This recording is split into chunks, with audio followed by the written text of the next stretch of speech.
Travel along any road or railway these days and you will, before long, see graffiti. Rarely is this scrawl on the wall in any way poetic.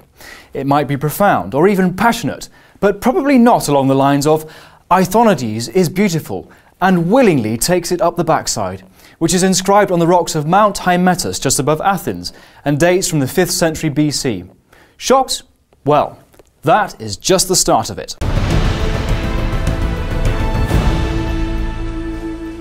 My name's Guy and welcome to this It's History Symposium, not a dry academic discussion of abstract ideas, but a symposium of the ancient Greek kind. A meeting to discuss and enjoy some raucous sexual ideas. While the wine may be flowing a little less freely than it did back then, I have no doubt that this will be nothing less than an eye-opening experience. Behind closed doors, men gathered at symposia for an evening of wild drinking from utensils that displayed explicit scenes. On these cups and bowls were satyrs, the half-man, half-beast followers of Dionysus, the god not only of wine, but ritual pleasure.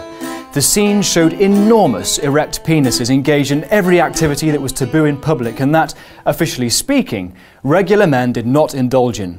Masturbation, anal sex, group sex, and sexual violence. Commentators suggest that the purpose of these symposia, which were all male gatherings apart from a solitary female flautist, was to test discipline. The satyrs and their exploits represented temptation. The drunkenness and collective arousal of the symposia themselves posed a hazard to resolve. Indeed, the ancient Greeks represented uncontrollable desire as eros, a pesky, irritable child, and even their gods were not in control of their sexual destiny. Equally hazardous might have been the directions included in parts of the Greek magical papyri, a collection of spells, hymns and rituals from the 2nd century BC to the 5th century AD. They give advice on anointing the penis with weasel dung before intercourse, or with a blend of hawk dung, salt and plant extract. Rather them than me. Even outside these bawdy gatherings, ancient Greece was by and large a sexually charged place, though there was some opposition from some quarters. The Stoics, for example, were a group of philosophers who taught that anything sexual was dangerously corrupting. Homosexuality was generally thought to be an ideal, among the ruling classes at least. It was believed that desiring boys could and should make you more manly. The youthful male body, exemplified by Adonis, was the epitome of masculinity. But bulging pecs and meaty thighs were only the public representation of masculinity, usually in nude statue form. Nudity was considered completely natural, so much so in fact, that men exercised with nothing on. The Greek word gymnos, which morphed into gymnasium, means naked. The prowess of women, on the other hand, was demonstrated by the elaborateness of their costume until, in the 4th century BC, the sculptor Praxiteles undressed Aphrodite, the goddess of love. Breasts were now on show. Greek earthenware, which was prized by the Romans even before they absorbed the Greek Empire in the 2nd century BC, showed women with dildos, tending phalluses and lowering themselves onto suitably penetrating objects. But though the Romans appreciated Greek art and creativity and were just as keen on pumped-up drinking parties in honour of Bacchus, their god of wine, they had very different ideas about the masculine ideal. The Romans turned a blind eye to homosexuality and some positively celebrated it, as is obvious from the Warren Cup, a prized British Museum artefact. But the true man was a warrior and always dominant. It was thought belittling to a man, for example, to give a woman pleasure. Later in the history of the Roman Empire, with the invention of dildos and strap-ons, women were at greater liberty. Pornographic scenes uncovered in Pompeii at the world's oldest known brothel paint a rather different picture. Adorning the walls of sex cabins, which historians say were so prolific and so public they weren't even shielded by a curtain, are scenes showing the woman on top. This was the typical position. Modern sexologists suggest that from an anatomical perspective, this stance is generally highly pleasurable for the woman. So perhaps Roman women enjoyed themselves more than culture officially allowed. The Roman man was entitled to sex whenever and with whomever he pleased, so long as he was not a party to adultery. Slaves and prostitutes didn't count. As a slave, marriage was impossible, and by definition, you couldn't be married and be a prostitute. If a man did commit adultery, he would at the very least have to pay fines. Under some emperors, he would, as the victim of adultery, have the right to kill the offender. The only proviso was that he then divorce his wife. Officially speaking, apart from the ladies of the night, women were to remain chaste. They were a man's property. but they no doubt did go out in search of the pleasure they probably did not receive in the nuptial setting, which was envisaged only for reproduction. Roman misogyny found more extreme expression on the battlefield. When Paulinus rampaged through England in the 1st century AD, so the account of Tacitus goes, his men flogged Queen Boudica and sexually assaulted her daughters. Sex was the cornerstone of ancient Greek and Roman religion. It was seen as a natural force that engulfed even the deities themselves. The art, imagery and philosophy of these ancient societies all pointed to the interplay between temptation and necessity, desire and control. A similar philosophy, which was examined in far greater depth, found credence in ancient India and Hinduism around the same time.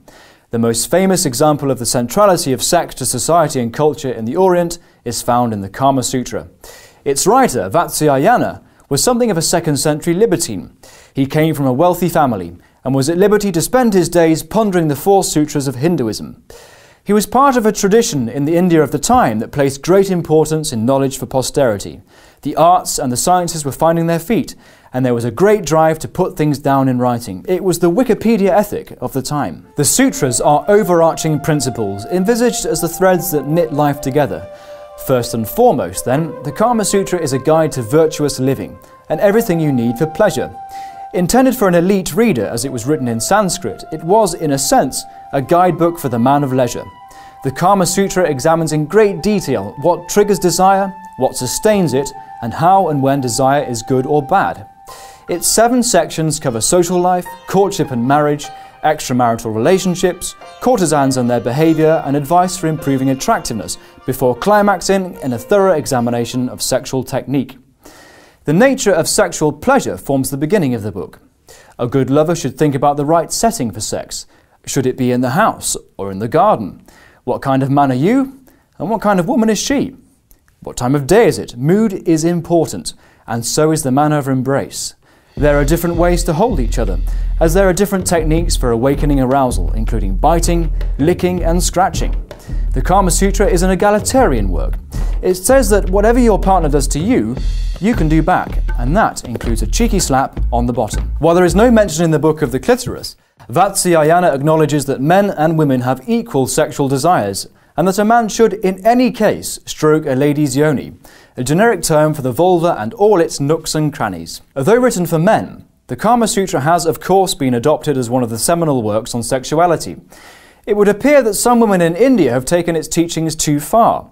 A Mumbai man petitioned for divorce because of his wife's, quote, excessive and insatiable appetite for sex.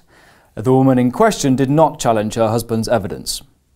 On the subject of sex in marriage, the Kama Sutra does not advocate adultery, but recognises that there may be situations that would permit it. For women in particular, prostitution and courtesanship, as in ancient Greece and Rome, was a route to economic independence and freedom. And also, like the sex worship of the Occident, the Kama Sutra and Hinduism in general seek vindication in gods. Shiva has a family, for example, and Krishna makes love to several cowgirls, some of whom are married. In terms of sex, there are themes common to all parts of the ancient world. There was a definite spiritual link between intercourse and pleasure, even if Roman and Greek traditions were less understanding of the woman's need to enjoy and satisfy arousal. Temples in India depict a great number of copulating couples and men making love to courtesans, just as phalluses marked out the way to the brothels in ancient Pompeii. But in none of these societies was sex completely free. There was a testing line between natural desire and necessary discipline, a line that was determined largely by individual reason. That would all change come the fall of the great empires and the arrival of the world's great religions. A few thousand years later, sex most certainly was free. Check out our video on the sex-fueled counterculture revolution of the 60s by clicking here. And if you want to find out more about what our season on the history of sex explores, have a look at our introductory video right here. But before we turn down the lights for the dark ages, have a think about these questions. Is sex so natural as to be a fundamentally spiritual concept? Or should desire and religion be separate constructs? Let us know your thoughts in the comments section below, and don't forget to subscribe to It's History for more videos on the history of sex and other topics.